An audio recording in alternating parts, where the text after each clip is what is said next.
that was actually my first year, 2017 summer, coming to LCS. Yeah. That was a Echo Fox decision, just so you know. That was the sports higher ups wanted them to just scrim internal. This is Azento from Esports Heaven, and I have with me Inero from Immortals. Sadly, a disappointing loss against 100 Thieves. Yeah. On broadcast, actually, in the middle of game one, they showed your face on broadcast, and it was frustration, maybe, or maybe disappointment. A mix of emotions, I guess. What was going through your head for game one? There were a lot of emotions, so when was that one? When did that one pop up?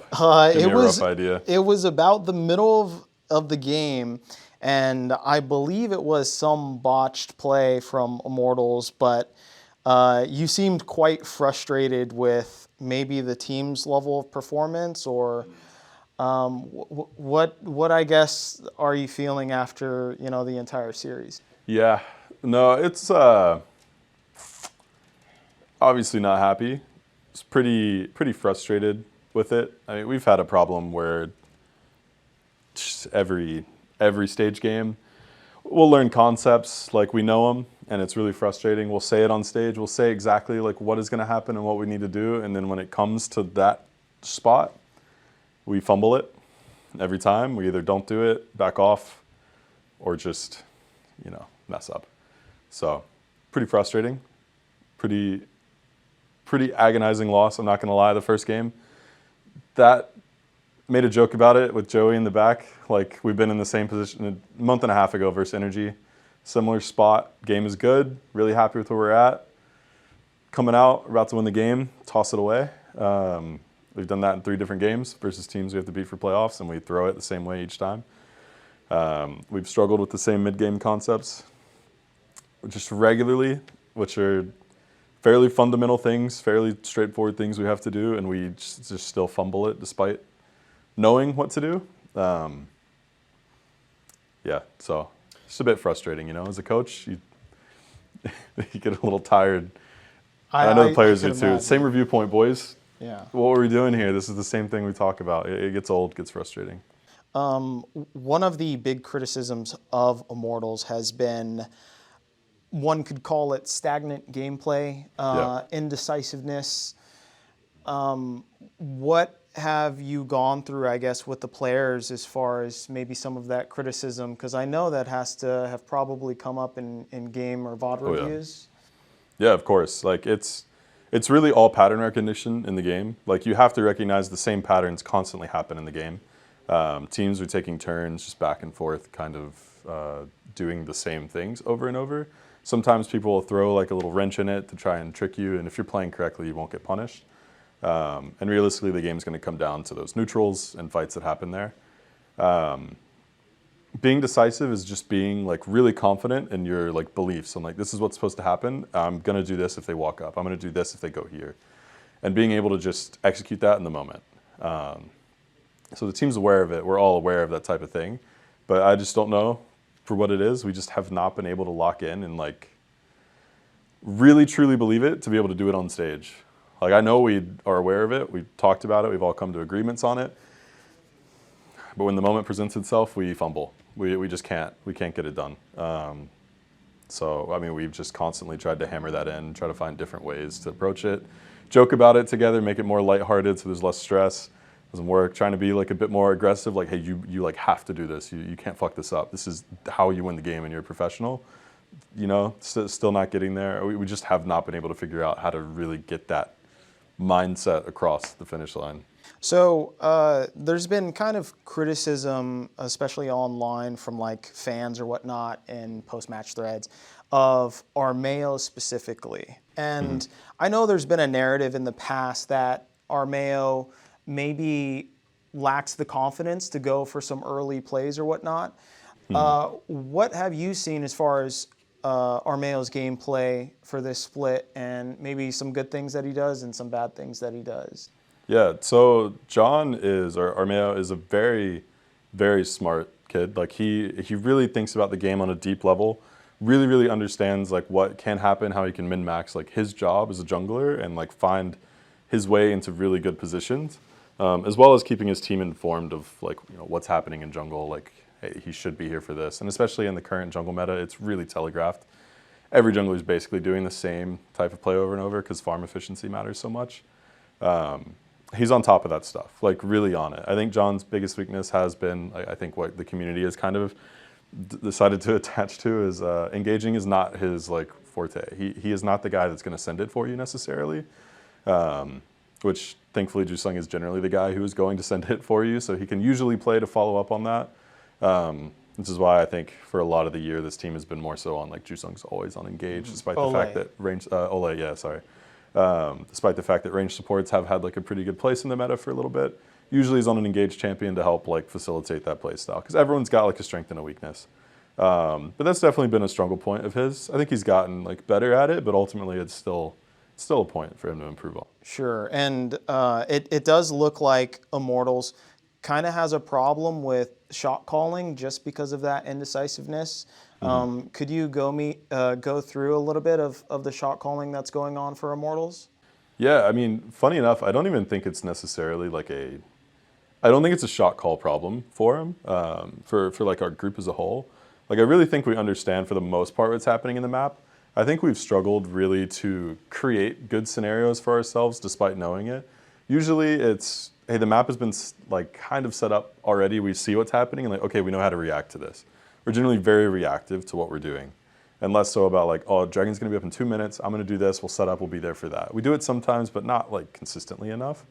But we're really good at like, okay, this is the scenario we're in, guys, we're gonna do this. They're really good at setting up for that and knowing like what to do.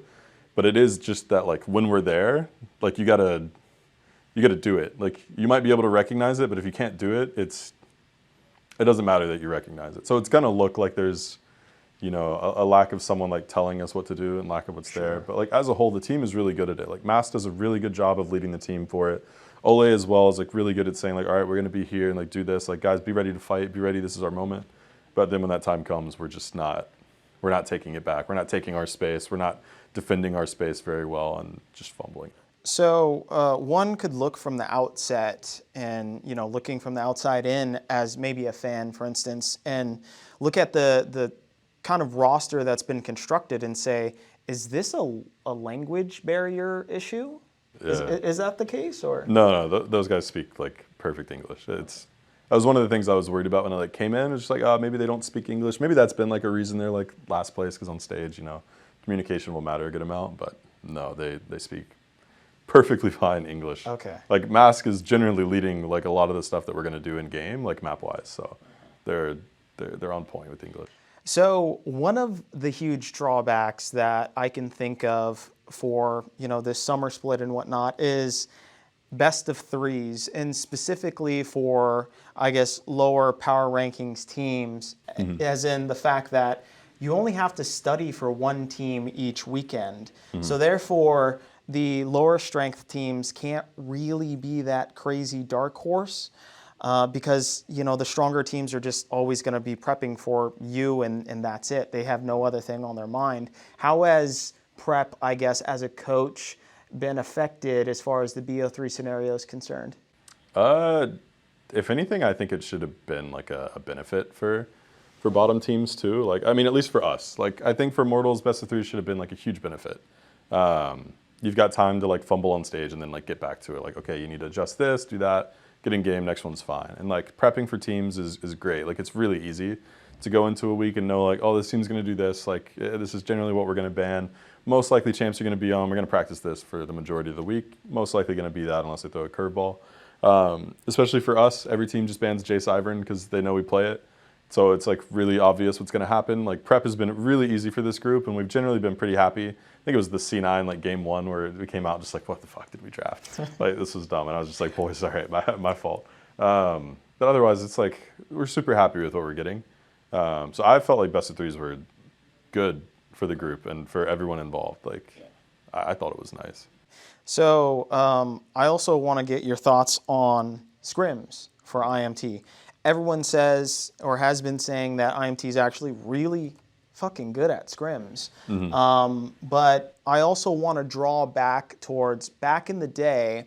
I believe you were coaching at the time. It was Echo Fox 2017 summer, and there was a statement that Froggen had made during that time, which was that teams were denying Echo Fox scrims. And so during the summer split, Echo Fox decided to just scrim their sister team, and that was it. Yeah. Has Immortals had any trouble getting scrims? No. No, we've always been fine with scrims. Surprising. Okay. That was actually my first year, 2017 summer, coming to LCS. Yeah. That was a Echo Fox decision, just so you know. That was the sports higher ups wanted them to just scrim internal, always. So my first day on the job was go cancel scrims with every team. So I had to message Jack, hey Jack, we got to cancel scrims, and he's like, That's what the wild. fuck? What is this? He was mad. I was like, I just got here. It's my first day. I don't know what you want from me, man. Sorry. So just funny aside. I don't think it was really teams canceling Echo Fox, but maybe I was ill-informed. Sure. But no, we've been totally fine getting scrims. We did pretty well versus everyone. I think the biggest struggle, I'd said it on broadcast, I think, was Fly, C9, and Shopify were the teams we have the worst win rates against. Otherwise, we're positive versus everyone. Team does well in scrims, but there's no pressure in scrims. There's really there's no stakes. So Sure. So finally, since you guys are knocked out of contention for playoffs, unfortunately, do you have anything that you'd like to say to the fans? I guess just sorry. I was really confident coming to this team can turn it around. I don't think I've ever come to a team and felt no confidence coming in. 2021 GG, we came in already knowing this team's going to be last, but we're just going to try and develop you guys, help you get a little bit better, then try to readjust for summer and just go from there and grow the team for next year. And this year I felt super confident, can come in, can make a change, but sorry, I could not figure it out. As a coaching staff, we could not figure out what to do to get this across the finish line. Sorry to the players too. I feel horrible for those guys that we just couldn't figure out what to do to make us work. And I know it's hit those guys pretty hard as well, but yeah, just sucks. I appreciate the support as always, but it sucks. All right. Well, thank you very much, and hopefully you guys can disrupt some standings too. So we'll see. This has been Azento from Esports Heaven and Inero from Immortals. Thank you. Thank you.